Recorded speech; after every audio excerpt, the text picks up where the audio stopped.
दिल्ली आबकारी घोटाला मामले में दिल्ली के उप मुख्यमंत्री मनीष सिसोदिया से सीबीआई की पूछताछ इस वक्त सीबीआई मुख्यालय में चल रही है और इसका आप के कई नेता और कार्यकर्ताओं ने आज विरोध भी किया। इसे लेकर सीबीआई मुख्यालय के आसपास प्रदर्शन किया।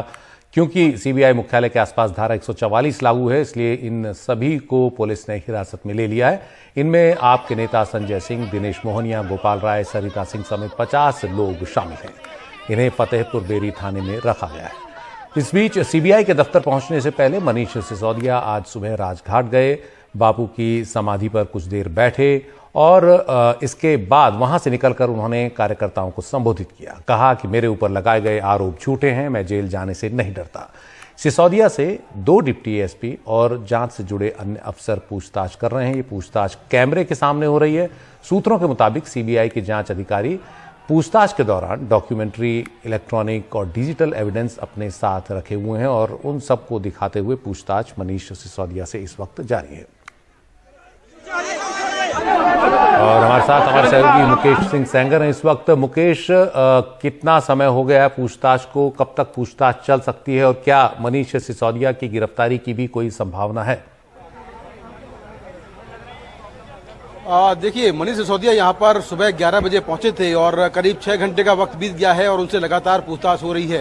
दरअसल जो आज की पूछताछ है, ये सीबीआई की इस पूरे मामले में मनीष सिसोदिया से दूसरे दौर की पूछताछ है। इसके पहले एक बार उनसे पूछताछ हो चुकी है, लेकिन जब पहले पूछताछ हुई थी तब केस शुरुआती दौर में था, यानी कि केस की जाँच जो थी वो शुरुआती दौर में थी।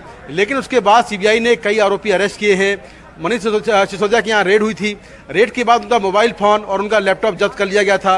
उस लैपटॉप से क्या मिला, मोबाइल फोन के डेटा से क्या मिला, तो वो सारी चीजें हैं जो इलेक्ट्रॉनिक एविडेंस मिले हैं, जो डिजिटल एविडेंस मिले हैं और साथ में जो डॉक्यूमेंट्स मिले हैं, उनको सामने रखकर डिप्टी सीएम को कन्फ्रंट कराया जा रहा है। वहीं जो इस केस में आरोपी अरेस्ट हुए हैं, उन आरोपियों से पूछताछ के बाद भी डिप्टी सीएम का नाम सामने आया है, तो उस लिहाज से भी पूछताछ चल रही है। तो सीबीआई जो है वो उनसे 6 घंटे से लगातार पूछताछ कर रही है। लेकिन सवाल ये है कि क्या सीबीआई के पास अभी ऐसा ग्राउंड है जिसके बेसिस पर वो डिप्टी सीएम को अरेस्ट कर पाए? तो अभी हमें कुछ समय और देना होगा इसके लिए। 7 बजे के बाद ये क्लियर होगा कि क्या सीबीआई दिल्ली के डिप्टी सीएम को अरेस्ट करने जा रही है या फिर उनको पूछताछ के बाद छोड़ देगी। हालांकि अगर हम पूरे केस को देखें तो ये केस बीते साल 19 अगस्त को दर्ज किया गया था। उसके बाद इस मामले की जांच सीबीआई के साथ साथ ईडी भी कर रही थी।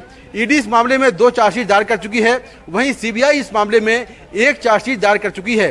कुल 10 आरोपी गिरफ्तार हुए हैं, जिसमें आम आदमी पार्टी के बेहद करीबी विजय नायर अरेस्ट हुए हैं, अभिषेक बोइनपल्ली अरेस्ट हुए हैं, समीर महेंद्रू जो कि दिल्ली के शराब के बड़े कारोबारी हैं वो अरेस्ट हुए हैं, गौतम मल्होत्रा पंजाब के बड़े शराब के कारोबारी हैं वो भी अरेस्ट हुए हैं, और तेलंगाना के सीएम के बेटी के कविता से पूछताछ हो चुकी है। दिल्ली के जो मंत्री हैं सत्येंद्र जैन, जो फिलहाल तिहाड़ जेल में बंद हैं, उनसे भी सीबीआई ने पूछताछ की है। और हाल ही के दिनों में सीबीआई ने अरविंद केजरीवाल के पीए विभव से पूछताछ की है। तो इन लोगों से पूछताछ के बाद जो बातें सामने आई हैं, उन बातों को सामने रखकर जो सीबीआई है वो दिल्ली के डिप्टी सीएम से पूछताछ कर रही है, क्योंकि इस केस में वो आरोपी नंबर 1 है। सीबीआई जो पूरी पूछताछ है उसकी वीडियो रिकॉर्डिंग भी कर रही है और इसमें एक डिप्टी एसपी, माफ करिए, 1 एसपी और 2 डिप्टी एसपी, ये 3 लोगों की टीम उनसे पूछताछ कर रही है। तो आज की पूछताछ काफी अहम है और जैसा कि ईडी अपनी चार्जशीट में पहले कह चुकी है कि इस पूरी स्कैम की जांच के दौरान जो 36 आरोपी हैं उन्होंने 170 मोबाइल फोन और सिम कार्ड नष्ट किए। वहीं जो दिल्ली के डिप्टी सीएम हैं उन पर भी आरोप है कि उन्होंने जांच के दौरान 7 मोबाइल फोन और सिम कार्ड नष्ट किए। इसी मामले में सीबीआई डिप्टी सीएम के पीए जो देवेंद्र शर्मा हैं उनसे भी पूछताछ कर चुकी है। ईडी ने अपनी चार्जशीट में कहा था कि जो साउथ की लिकर लॉबी है उसको जो फेवर दिया गया आम आदमी पार्टी की सरकार द्वारा या दिल्ली की सरकार द्वारा, उस फेवर के बदले साउथ की लिकर लॉबी ने आम आदमी पार्टी को 100 करोड़ रुपए घूस के तौर पर दिए और ये सारा पैसा गोवा के चुनाव में इस्तेमाल किया गया। तो काफी संगीन आरोप हैं, काफी गंभीर एलिगेशन हैं और उसके इस केस की जांच के दौरान जो बातें नई निकलकर सामने आई हैं उनको सामने रखकर सीबीआई दिल्ली के डिप्टी सीएम से पूछताछ कर रही है। अब पूछताछ के बाद देखना होगा कि आज उन्हें सीबीआई गिरफ्तार करती है या फिर पूछताछ के बाद छोड़ देती है। जी शुक्रिया मुकेश इस पूरी जानकारी के लिए। तो ये पूछताछ अभी जारी है, देखना है कि आगे क्या निकल के आता है, आज गिरफ्तारी होती है या फिर कल फिर बुलाया जाता है या आगे की तारीख दी जाती है।